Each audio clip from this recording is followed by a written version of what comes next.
Kendaraan pemudik mulai memadati kantong-kantong parkir di area Pelabuhan Bakauheni, Lampung. Tercatat sudah lebih dari 227.000 pemudik kembali ke Pulau Jawa. Meski memasuki puncak arus balik, rekayasa sistem penundaan atau delaying system belum dilakukan karena situasi di area pelabuhan masih tergolong normal. Berdasarkan data manifest pelabuhan, ada 227.523 penumpang pejalan kaki dan 53.296 kendaraan menyeberang ke Bakauheni sejak 11 April 2024.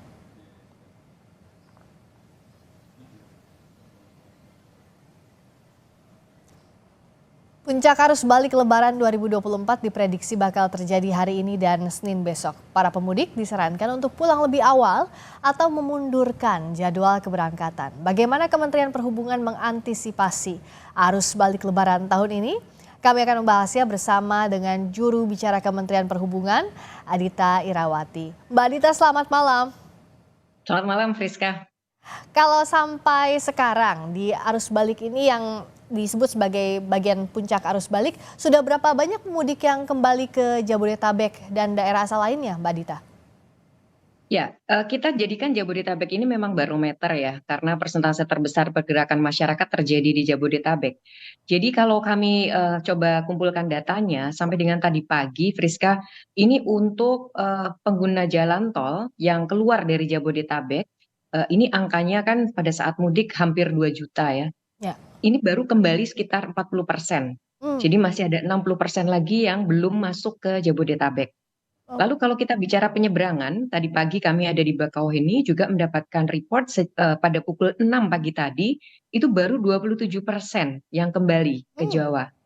Jadi memang rasanya masih akan cukup tinggi ya pergerakan masyarakat di malam ini sampai nanti hari-hari selanjutnya.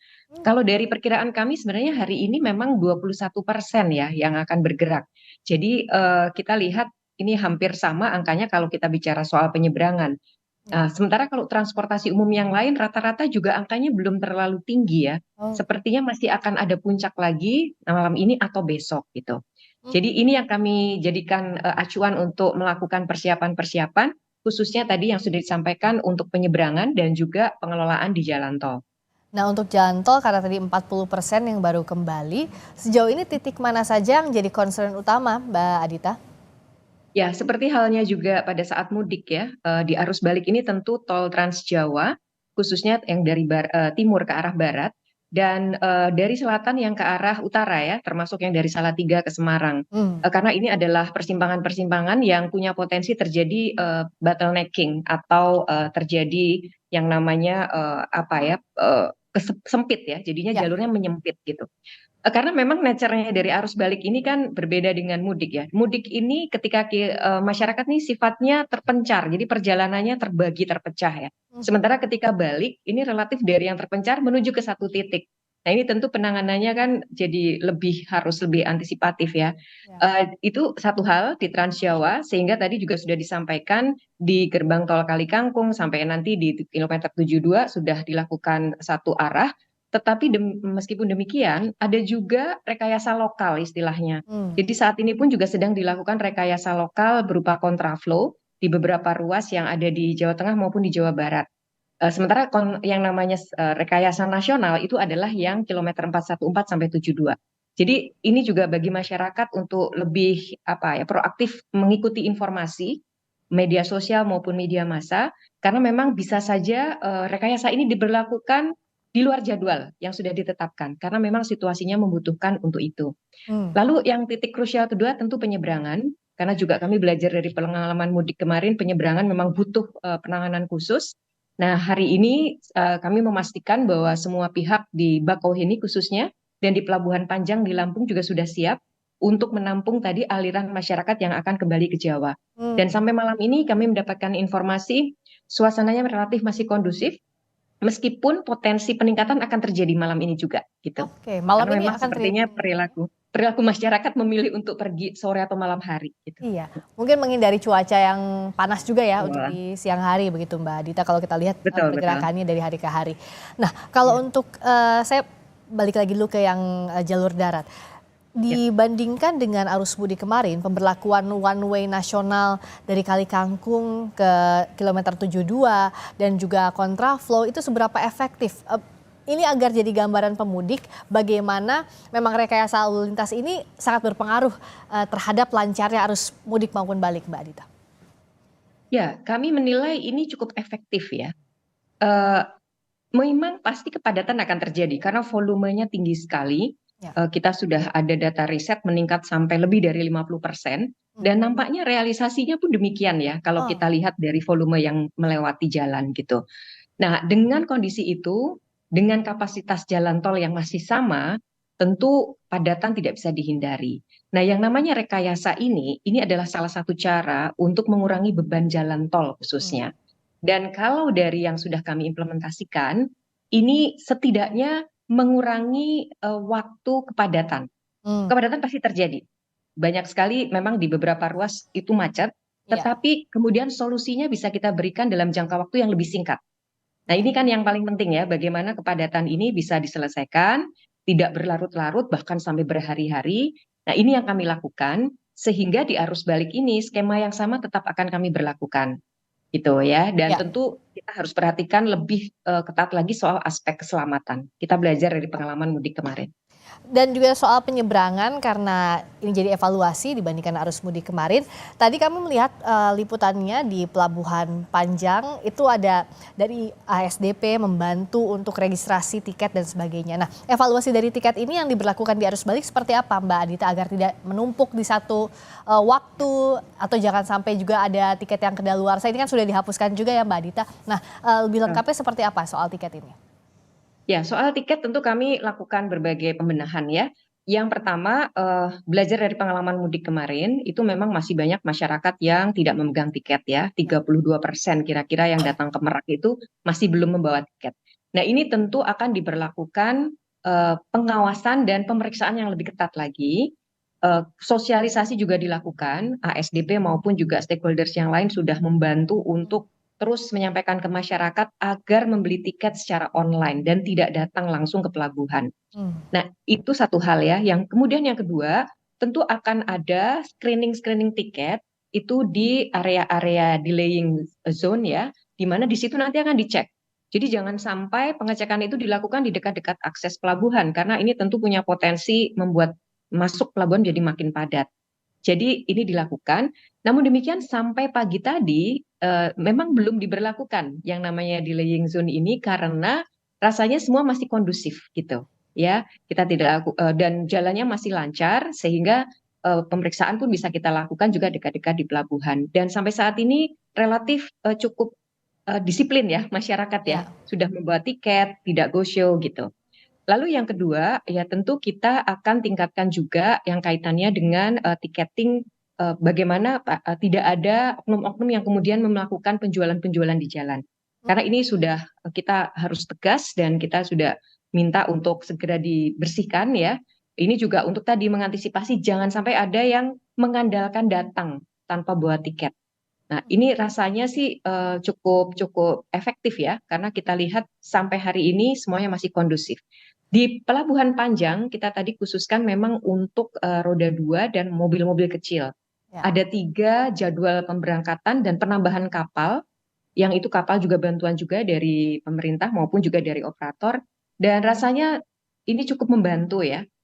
Tidak ada apa istilahnya percampuran antara kedatangan pelabuhan seperti pada saat mudik Merak ke Bakauheni, Ciwandan ke Bakauheni. Nah, sekarang yang ke Panjang, yang dari Panjang hanya ke Ciwandan. Jadi tidak mengganggu alur yang ada di Merak maupun di Bakauheni. Oh. Supaya tadi rotasinya lebih lancar.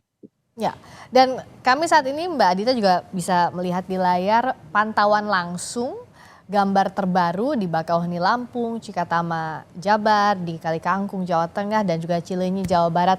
Ini nampaknya semakin ramai ya Mbak Adita. Nah, untuk mengantisipasi kondisi seperti ini, apa saja yang dilakukan secara serentak simultan di berbagai titik ini? Terlebih juga cuaca juga masih hujan ya di Jabodetabek dan sekitarnya. Ya, tentu kita sudah siapkan berbagai langkah-langkah rencana operasi ya. dan juga kita lakukan rapat koordinasi sebelum-sebelumnya untuk menyamakan persepsi dalam hal penanganan di lapangan.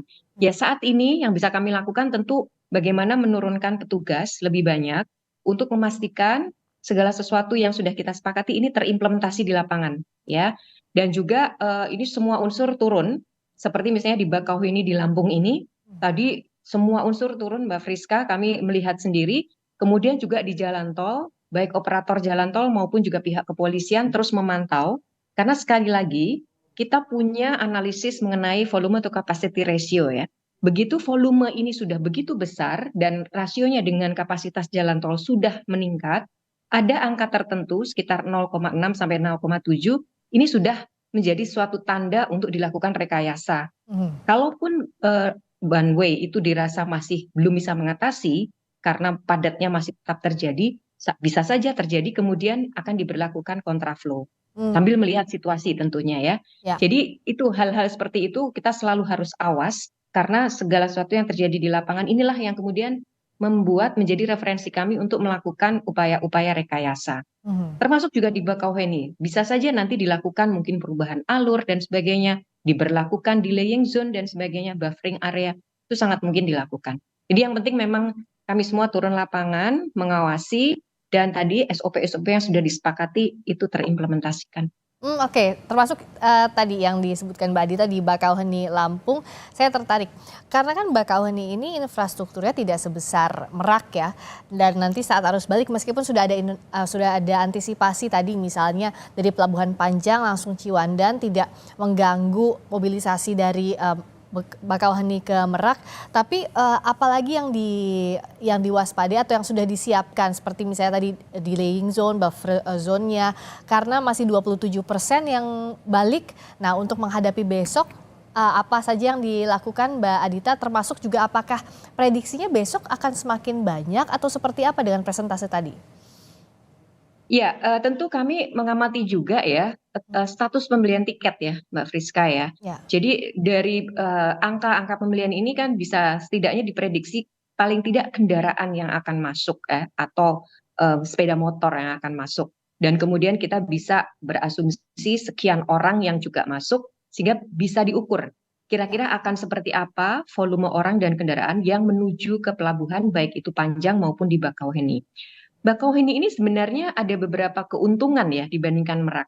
Karena kalau kita bicara jalan tolnya, ini relatif lebih besar ya, Ya. dan juga kantong parkirnya juga lebih luas, Oh. gitu ya.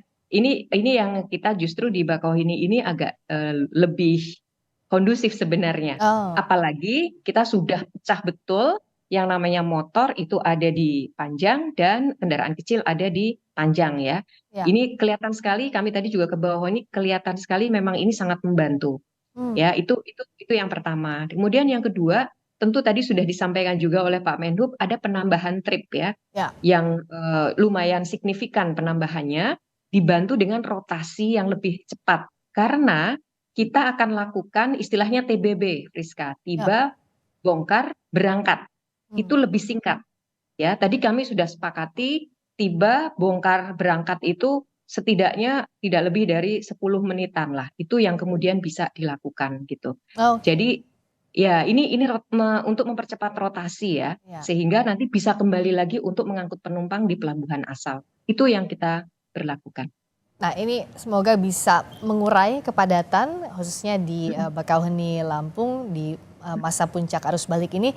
Terakhir Mbak Adita, kalau untuk diskon tarif tol, apakah sudah diberlakukan di puncak arus balik ini sampai nanti selesai arus balik? Ya, diskon tarif tol ini justru sebenarnya adalah untuk memecah kepadatan sekali lagi. Ini strategi juga ya. Ya. Makanya kita berlakukan tanggal 3 dan 5 April kemarin di saat arus mudik dengan harapan ini bisa menjadi pemantik ya masyarakat untuk berangkat lebih awal. Mmm. Nah, oleh karenanya diskon tarif tol yang selanjutnya untuk arus balik kita berlakukan sesuai jadwal itu 17 sampai 19 April. Jadi ini juga untuk bisa menarik masyarakat pulangnya agak lebih Awal? lambat, Oh, ya, jadi lambat ya? mundur, Mmm. baliknya ya. Mmm. Kalau tadi berangkatnya lebih awal, Ya. baliknya lebih, Mundur? mundur dari waktu puncak, yaitu 17 sampai 19. Mhm. Jadi belum diberlakukan, Mmm. 17 masih beberapa hari lagi, Nah, ini juga harapannya masyarakat juga melihat paling tidak ringan, lebih ringan kan dalam melakukan pembayaran dan memilih untuk berpulang lebih lambat gitu. Karena puncaknya betul kita perkirakan malam ini dan besok. Besok tanggal 15. Nah, ketika nanti ada yang pulang lebih lambat, mereka akan diberikan tadi insentif berupa diskon tarif tol. Mhm. Dan ini diberlakukannya di tol Trans Jawa, tidak misalnya di Trans Sumatera karena memang beban pemudiknya lebih banyak dihitung-hitung di sini atau seperti apa Mbak Dita? Ya, betul sekali. Sekali lagi perputaran masyarakat, pergerakan masyarakat ini dari riset kami 56% itu ada di Jawa ya. Ya. Dan beban terbesar memang tol itu ada di Trans Jawa. Jadi seperti juga data realisasi mudik kemarin, paling tidak dari operator jasa marga memperlihatkan memang itu sangat tinggi ya. Naiknya cukup signifikan dari hari normal. Jadi makanya memang diskon ini kita utamakan yang ada di tempat yang bebannya memang paling besar. Dan sekali lagi dalam rangka mendistribusikan kepadatan gitu, supaya terbagi dengan tanggal-tanggal yang lain gitu, tidak hanya terpusat di 1-2 hari saja. Ya. Semoga arus balik ini bisa terpecah, lebih aman, nyaman, selamat yang penting ya Mbak Adita, Betul, tidak hanya untuk iya. pemudik tapi juga kawan-kawan di Kementerian Perhubungan, kepolisian dan semua yang terlibat. Terima kasih sekali lagi Mbak Adita Irawati, juru bicara Sama-sama, Kementerian terima Perhubungan. kasih Friska. Terima kasih, selamat malam. Berikut